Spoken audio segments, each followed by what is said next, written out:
इस कार्यक्रम के आयोजक हैं श्री दिगंबर जैन पंचायत गुवाहाटी असम, श्री सुकमल जी, श्रीमती सुशीला देवी, श्री धर्मचंद जी, श्रीमती प्रेम देवी, तनिष्क, दिव्यांशी सेठी जैन धर्म, आचार्य श्री 108 सम्मान सागर नमोकार साधना केंद्र, खुशहाली आश्रम देदुपुर, चौबीपुर, कानपुर एवं धर्मन जयनगर, विजयनगर, आसाम।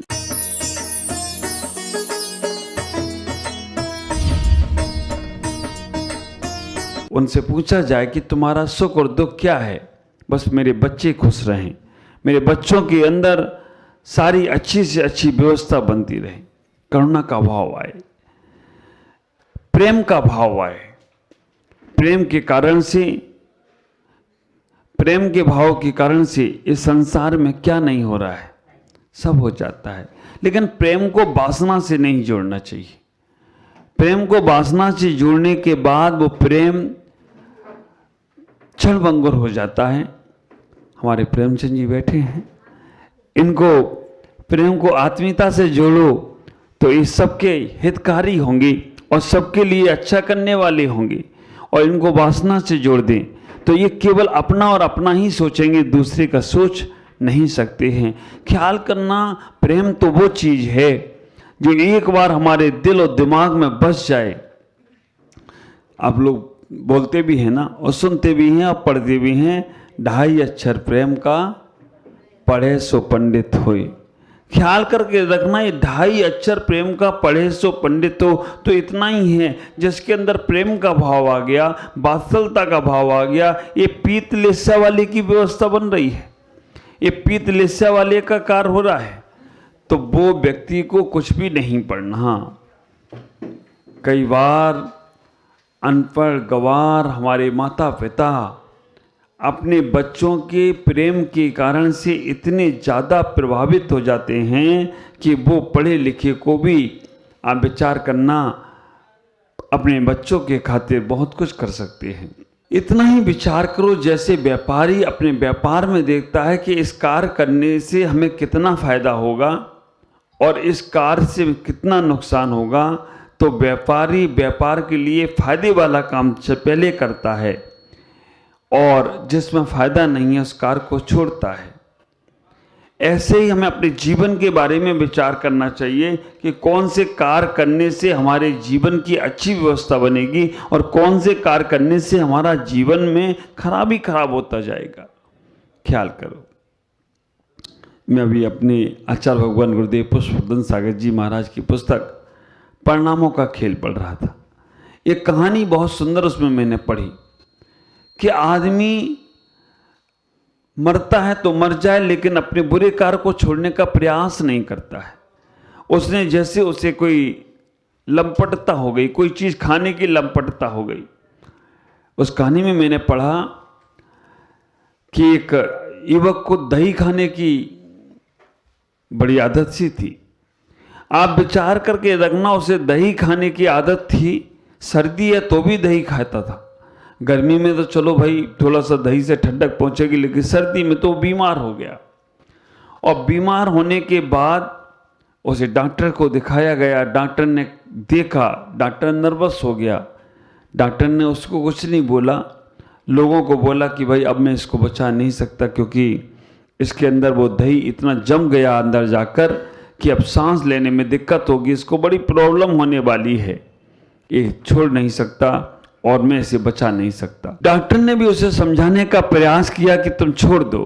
परिवार के लोगों ने भी कहा कि तुम छोड़ दो, लेकिन उसने कहा ना, मैं प्राण छोड़ सकता हूं लेकिन दही नहीं छोड़ सकता। आप विचार करके रखना, मैं मरना पसंद करूंगा लेकिन मैं दही नहीं छोड़ सकता, उसके बिना तो मैं जी नहीं सकता हूं। कई बार ऐसा आप लोग भी सोच लेते कि इसके बिना तो मैं रह ही नहीं सकता हूं, मैं चले भले ही प्राण छोड़ दूं लेकिन इसको नहीं छोड़ सकता, इस क्रिया को नहीं छोड़ सकता, इस वस्तु को नहीं छोड़ सकता। हम विवेक नहीं लगा पाते हैं कि ये कार्य से हमें नुकसान हो रहा है या लाभ हो रहा है। उस व्यक्ति ने भी कह दिया मैं मरना पसंद करूंगा लेकिन दही नहीं छोड़ूंगा। अब डॉक्टर क्या करेगा, परिवार के लोग क्या करेंगे? आप विचार करके रखना। वो व्यक्ति बिस्तर पर लेट गया, चलना फिरना उसका बंद हो गया, दिन भर रात भर जागता रहता, खांसी करता रहता, बोलता रहता, लेकिन फिर भी उसने दही नहीं छोड़ा। आप ख्याल करके रखना, कार आकार विवेक विवेचना, कार आकार का विचारक होना चाहिए। उसने वो नहीं छोड़ा, मरना पसंद कर लिया। थोड़े दिनों बाद क्या हुआ? मरा नहीं, सही हो गया। आप विचार करके रखना, तुम्हारे मन में चल रहा होगा क्या आयु कर्म शेष था तो कैसे जाएगा। लेकिन थोड़े दिनों बाद उसको तकलीफ हुई, परेशानी हुई, और परेशानी होने के बाद ठीक हो गया, चलने फिरने लग गया। उसका दोस्त आया मिलने के लिए, अमेरिका से आया, चलकर पढ़ लिख कर आया, और अमेरिका से चल मिलकर आया, उससे मिला दोस्त। तो उसने सोचा कि ये भी हमसे कहेगा कि ये दही खराब होता है, छोड़ देना चाहिए, ये तकलीफ वो तकलीफ, ऐसा वैसा। सभी लोगों से, परिवार के लोग मिलने आए, सभी इससे एक ही बात बोलते थे कि दही छोड़ दो, दही छोड़ दो, दही छोड़ दो। लेकिन उस दोस्त ने उल्टा ही कहा। उसने कहा दही जैसी चीज तो हर किसी को खाना चाहिए, क्योंकि दही खाने से बहुत फायदे होते हैं। उसने कहा तो पहली बार देखा, डॉक्टर भी सुन रहा था कि पहली बार ऐसा इंसान देखा मैंने कि जो दही खाने के फायदे। उन्होंने कहा दही खाने से बुढ़ापा नहीं आता, दही खाने से घर में चोरी नहीं होती, उन्होंने कहा दही खाने से कुत्ता नहीं काटते। तो डॉक्टर भी यार परिभाषाएं नहीं देख कर डॉक्टर को भी ऐसा लगा ये तो परिभाषाएं हमारी सारी साइंस की बेकार कर दी। और वो चेहरा, वो जो दोस्त था वो बहुत खुश हुआ कि चलो कोई तो मेरे दही खाने की प्रशंसा करने वाला आया, नहीं तो हमको तकलीफ ही दे रहे थे। सब बार बार एक ही बात बोलते, दही छोड़ दो, दही छोड़ दो, दही छोड़ दो, लेकिन ये कोई तो मुझे अच्छा कहने वाला आया। और आप विचार करना, आपके मन की कोई बात कर लेना तो आपको लगता है ये तो मेरे ही है, और जो मन के विपरीत बात कर लेना उस वक्त क्या मन में आता है, अरे बाबा ये तो बड़ा दुश्मन है, ये हमारे हमको समझता ही नहीं है, इसने तो आज तक मुझे समझा ही नहीं है। आप ख्याल करना, घर में पति पत्नी भी रहते हैं, और एक ही चीज बाहर कितना बड़ा भी अवसर हो, घर में जाके पत्नी के सामने पत्नी क्या बोलती है। आप विचार करना, जो सेना को चला रहा है, मोदी जी तो अच्छे हैं, आगे पीछे कोई नहीं है, है ना। आप विचार करना, जो सेना को चला रहा है, पूरी सेना को जो लेफ्टिनेंट वो करता है, वो भी घर में जाए तो पत्नी बोलती तुम्हें तो अकल ही नहीं है, समझ में ही नहीं आता तुमको। ख्याल करके रखना, वो भी वहां पे जाके सिलेंडर हो जाता है।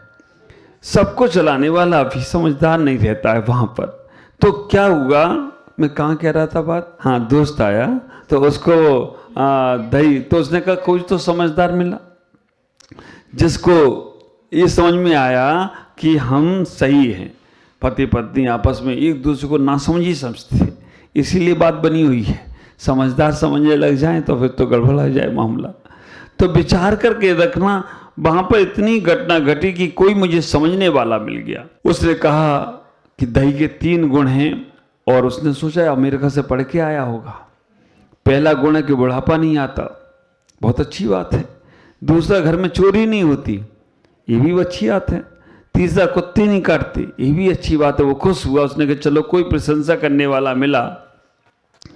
फिर उसने कहा सुन तो लो पूरी बात, दही खाने वाले का बुढ़ापा नहीं आता है, कि दही खाने वाले को एसिडिटी ज़्यादा बनती है, खट्टापन होता है, जाता है फेफड़ों में लग जाता है, तो उसको बुढ़ापे के पहले ही निपट जाता है। आप विचार करके रखना, जब ज़्यादा उसके अंदर एसिडिटी बनेगी, ज़्यादा उसकी दिक्कत होगी, फेफड़ों में जब जाएगा तो बुढ़ापा नहीं आएगा, वो पहले ही।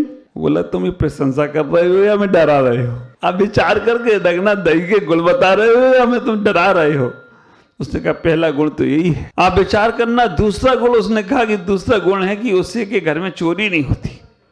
नहीं, दही नहीं खाएंगे तो चोरी नहीं होती, दही खाएंगे तो चोरी, हाँ, क्योंकि फेफड़ों में जम जाएगा तो रात दिन खांसता रहेगा, और जो खांसेगा उसके घर में चोरी कैसे होगी। इसलिए दही खाने का ये भी फायदा है कि उसके घर में चोरी नहीं होती। उस व्यक्ति ने कहा, घर के लोग, परिवार के लोग, डॉक्टर के लोग कहे तो गजब का आदमी है, अमेरिका से आया था। उसने कहा दूसरा, तीसरा फायदा, कुत्ते नहीं काटते, क्योंकि दही खाने से नौजवान युवा भी ज़्यादा खाते तो दिन में आदमी एक बार ले, थोड़ा सा ले तो चले भी, दिन भर उसे दही चाहिए। तो कहा कि जब ज़्यादा आंतें कम होंगी, पसलियाँ कम होंगी तो बुढ़ापा आएगा तो लाठी लेके चलना पड़ेगा, और जब नहीं चल पाएगा, बिस्तर पकड़ा रहेगा, चलना होगा तो फिर लाठी के साथ ही चलेगा। अब लाठी वाले के पास कुत्ता कैसे आएगा? तो कुत्ता भी नहीं काटता। आप विचार करके रखना, दही खाने वाले के 3 फायदे हैं, तो तीनों फायदे उसने बता दिए। उसने कहा ये तो गड़बड़ मामला है।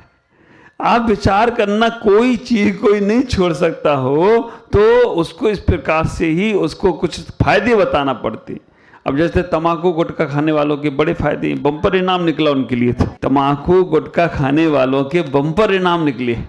उन्होंने कहा उनको खाने वालों को उनको नींद नहीं आती है, पहला इनाम, क्योंकि आदमी हर में सोता रहता है तो उसका पहला फायदा है कि उसको नींद नहीं आती है, वो आदमी मुंह में डाले रहेगा, है ना।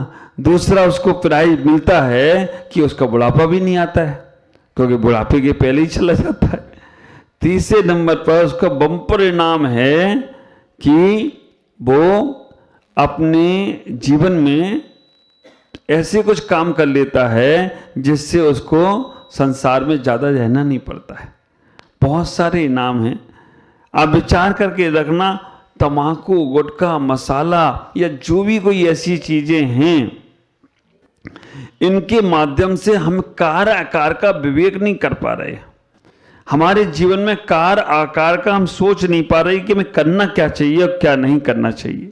इतना ही विचार करो, इतना ही सोचने का प्रयास करो कि वहाँ पर उसे जब उसे बताया गया तो उसने वो सारी की सारी चीज़ें, दही खाना छोड़ दिया। उसके दोस्त ने भी कहा कि मैं भी आज कार आकार का विवेक कर कर, विचार कर कर ऐसी चीज़ को अब हम कभी खाने का प्रयास नहीं करेंगे। उसके दोस्त ने भी छोड़ दिया। दही महत्वपूर्ण नहीं है, दही के पीछे तत्व क्या है, नहीं तो कल से तुम दही खाना बंद और महाराज का भी खिलाना बंद। ख्याल करना, तो महाराज आप ही ने कहा था दही खाने से ऐसा हो जाता है। कहने का तात्पर्य ये है कि कार और आकार का विवेक होना चाहिए। आपको कौन सी चीज आपके शरीर में अच्छी रहेगी, सुटेबल रहेगी, कौन सी चीज से आपका स्वास्थ्य ठीक रहेगा। 56 भोग रखे हों सामने, लेकिन अगर आपको अपना स्वास्थ्य ठीक रखना है तो 56 भोग भी बेकार लगते हैं, क्योंकि हम इनको खाकर और परेशानियों को उठाएंगे। ये कार आकार का विवेक है, कार आकार का विचार है। तो ऐसे परिणाम हमारे जीवन में जरूर होना चाहिए। ख्याल करके रखो, लाभ और अलाभ, लाभ हमें कोई फायदा होता है, हमें कोई नुकसान होता है।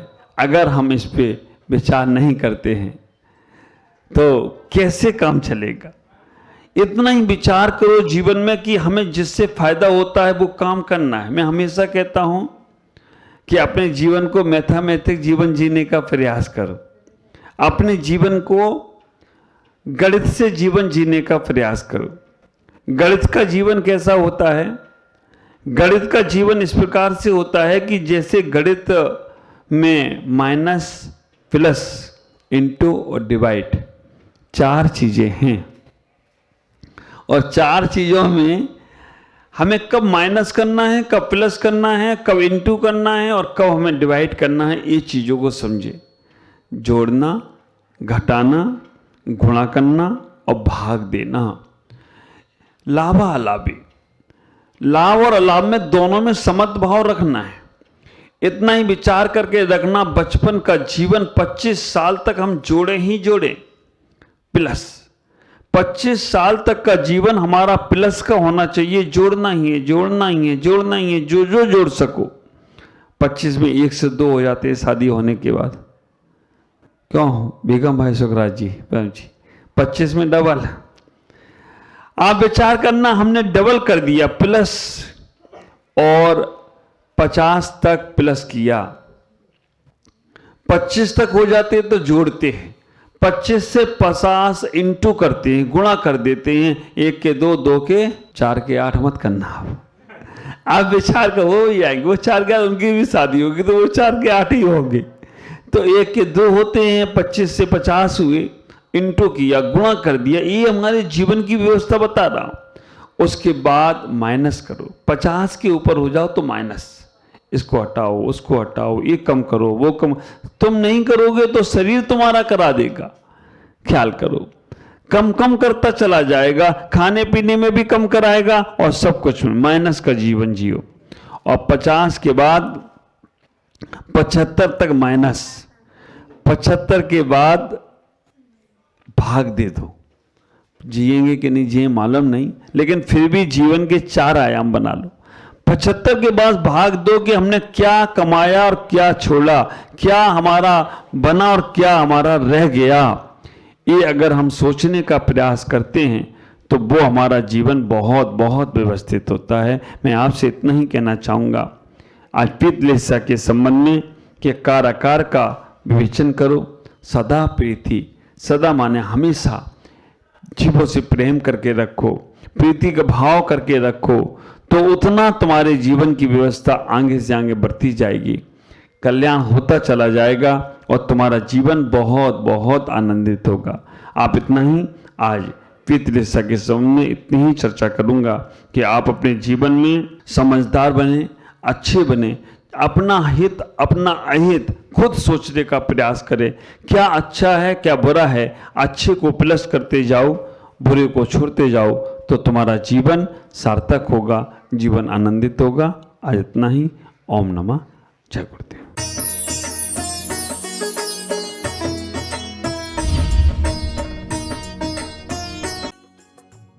इस कार्यक्रम के आयोजक थे श्री दिगंबर जैन पंचायत गुवाहाटी असम, श्री सुकमल जी, श्रीमती सुशीला देवी, श्री धर्मचंद जी, श्रीमती प्रेम देवी, तनिष्क, दिव्यांशी सेठी जैन धर्म, आचार्य श्री 108 सम्मान सागर नमोकार साधना केंद्र, खुशहाली आश्रम, देदूपुर, चौबीपुर, कानपुर एवं धर्मन जयनगर, विजयनगर, आसाम।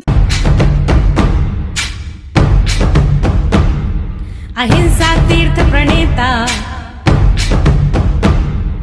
अहिंसा तीर्थ प्रणेता, जय जय हो भारत गौरव, राष्ट्र संत प्रमुख सागर, स्वर्णिम स्वर्ण